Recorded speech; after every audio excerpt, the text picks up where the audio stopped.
Close your eyes and take your mind on a journey to the distant past. The year 2021. A year when everything old was new again. Taylor Swift released an old album. Keanu Reeves re-entered the Matrix.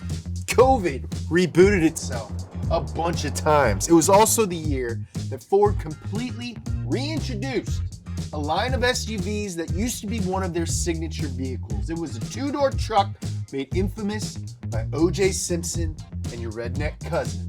But the new Bronco is a completely different animal. And Ford bet so big on this flagship SUV that if it failed, the whole company might have been screwed.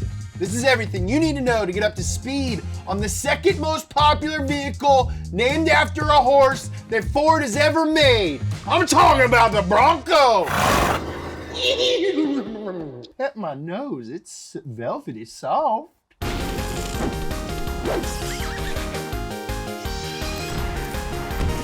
Big thanks. What am I doing with these hands? Big thanks to Nordvpn for sponsoring today's video. Absolutely, sir. I'll take care of it. That was Mr. Nord on the phone, and he told me that you aren't taking your online safety seriously. What is this, 2021? Protect your internet privacy today by using Nordvpn. It's easy to use and keeps your browser hidden and safe behind a wall of high-powered encryption. That's right, there's no tracking, no tracing, no sharing, no data collecting whatsoever. So don't worry, no one can see you Googling cheap Toyota Mega Cruiser near me right now. Choose from over 5,200 servers in 60 countries. And the best part is, NordVPN is fast. This isn't some granny shifting VPN, okay? This is the internet equivalent of slapping a horsepower sticker on your car and getting 10% more horsepowers. You can download it on Windows, Android, iOS, macOS, and even Linux. And right now, if you go to nordvpn.com/donut.NordVPN, you'll get a 2-year plan plus 1 additional month with a huge discount. It's all risk-free thanks to Mr. Nord's 30-day money-back guarantee. Man, he's a real great guy. Now, let's get back to the show. The brand new Bronco was designed to harken back to the very first Bronco, on sale from 1966 to 1977. That Bronco was the brainchild of Ford product manager Donald Frey, the same dude who came up with the Mustang just a few years earlier. I don't want to speculate, all right? But I'm pretty sure that this guy definitely kissed a horse or two on the lips. French style. Frey called this new idea an MPV, or a multi-purpose vehicle, because the term SUV didn't exist yet. In fact, American car companies weren't really making many cars like this, apart from Jeep and International Harvester. Now, Frey envisioned a truck, okay, that would match the Jeep's off-road capabilities, but could be more comfortably driven for normal daily use, i.e. on the pavement. A coil spring front suspension helped provide a smoother ride than Jeep's leaf springs, and the Bronco's shorter wheelbase gave it a smaller turning radius that helped navigate tight traverses off-road. The Bronco was an immediate success for Ford. It was a freaking smash hit, and it helped usher in the era of the American SUV. And if you want to know more about the history of the original Bronco, we made a video about it. You're in luck. It was a few years ago, so I'll put a link in the description down below. Now, to make a long story short, by the 1990s, Ford had 4 generations of Broncos under its belt, plus the short-lived Bronco 2, a smaller version that's mostly known for its love of surprise rollovers. And this thing rolled over more than an obedient dachshund. Now, around that time, the demand for 2-door SUVs plummeted in favor of larger, more family-friendly vehicles. More doors, more chores, okay? And it looked like the Bronco's time as Ford's flagship SUV was over. The Bronco was shot in the head and turned into glue, and they pivoted their focus to the 4-door Explorer, and eventually its bigger bro, the Expedition.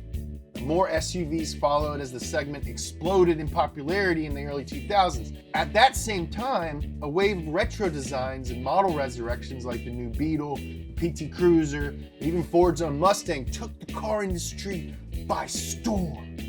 It's honestly surprising that Ford didn't bring the Bronco back then, but time just just wasn't right. But it's a good thing they waited, because in the late 2010s, the Blue Oval made an announcement that shook the automotive world to its core. And they need a flagship, an exciting vehicle to lead them in their new direction. What was that announcement? No more cars, okay? All trucks, all the time. In 2018, Ford announced they'd phase out passenger cars from their American lineup by 2022. That's this year, excluding the Mustang, of course, because you can't get rid of that. People love it. And it's a pretty smart move, because Americans really don't buy sedans anymore. They buy SUVs, they buy trucks, they buy crossovers.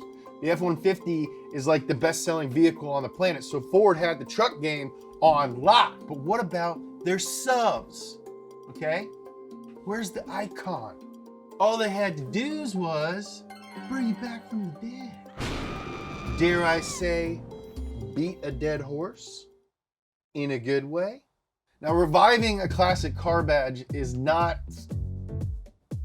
a completely original idea, and you can definitely do it wrong. In fact, Ford failed massively when they tried the exact same thing with the Thunderbird in the early 2000s. The first few T-Birds from the 50s are some of the most iconic cars in history.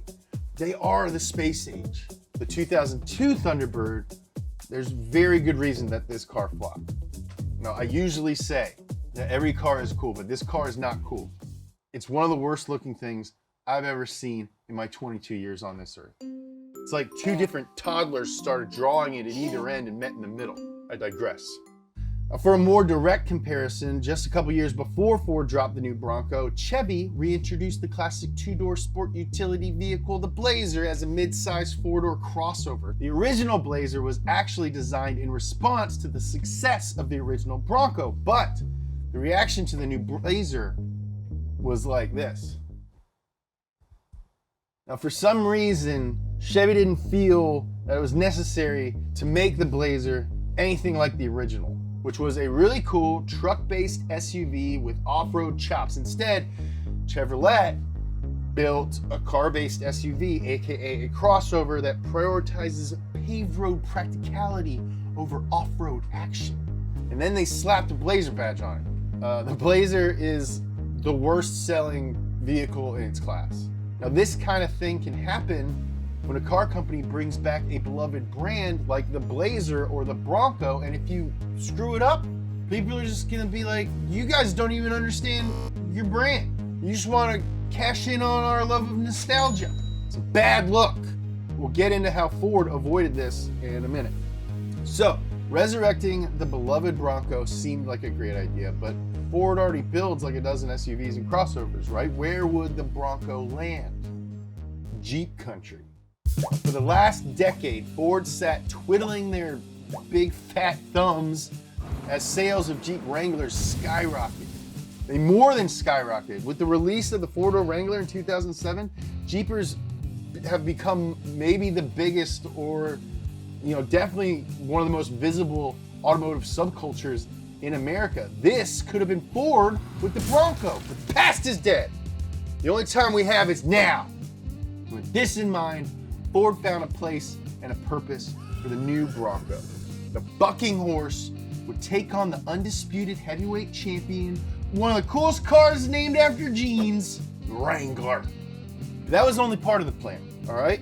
Ford saw an option to make the Bronco into a whole freaking herd of horses. They figured that as long as Big Daddy landed well, besting the Wrangler in performance and looks, the Bronco brand could expand to include a more street-friendly option as well. Now, the new Bronco family includes the traditional two-door, body-on-frame Bronco, built on the Ford Ranger pickup platform. That's right, body-on-frame. It's a real truck. And then there's also the four-door version, built on the same platform. And those are legit 4x4s with freaking transfer cases and everything, which I only mention because freaking off-road guys love transfer cases. They also have a third model, the Bronco Sport. And it looks like kind of like a cross between a Bronco and an Escape, because it's basically a Ford Escape with some Bronco looking crap on it. Now, I'll acknowledge that some people might hate this kind of move. And I get it. I thought it was weird too. There's a certain sense to the idea that a Mustang must be a coupe and not an electric SUV, and a Bronco must be a real truck. But it's also a smart hedge by Ford to position the new SUV between the big off-road focused Bronco and the smaller, more city-friendly Escape, while still capitalizing on the excitement of the revived Bronco brand. Now, I get it though. Looks like crossover, wannabe Froder, whatever. Now, with all these different models under the Bronco banner and all of them performing so well, you can see Ford understood how important the Bronco would be to the future of the company. And the only option was getting it right. So let's talk about how they did that. Generally speaking, the new Bronco frickin' rips. All right, Ford absolutely nailed a modern yet ultra retro design. It doesn't just ape the original, it elevates it. They pulled this off thanks to a process that Ford calls minimal working prototypes. Rather than focus on creating multiple expensive, fully working prototypes, the Bronco was mostly designed using cheap foam core model. This sped up the design phase significantly. Ford spent about 3 years designing the new Bronco, which is pretty typical, but they were able to cycle through tons more design options than you normally can. This gave engineers and product planners time to reach out to 4x4 enthusiasts, us, and find out what they really wanted and also what they really didn't want. That was time well spent because the off-roading world is on fire with the new Bronco. Production literally can't keep up with demand, and people are happily absorbing crazy dealer markups for these things. I'm talking like over $100,000 for one, which should be illegal. It should be. Now it seems like these foam core design models were a total game changer, and Ford agrees because they use it for all their product development now. Hopefully that means that Ford will keep cranking out awesome new versions of other old badges. I want a freaking Ranchero. Now, it's a sad fact of life for car enthusiasts that lots of intensely anticipated new cars don't live up to the hype. The new Bronco is a real exception. This sequel is so good that it might actually top the original. Once they figure out their ongoing problems with the hardtop, the body-on-frame construction shows that Ford really wanted the Bronco to appeal to real off-roaders, but there's lots more, all right? Real four-wheel drive with a transfer case, waterproof upholstery and interior stuff. You can even get it with a manual.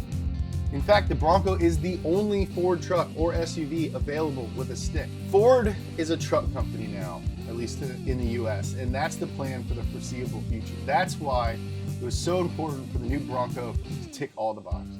If they messed it up, it would have been a huge blow to their new business plan, and much more importantly, their image. But, good thing, they didn't mess up.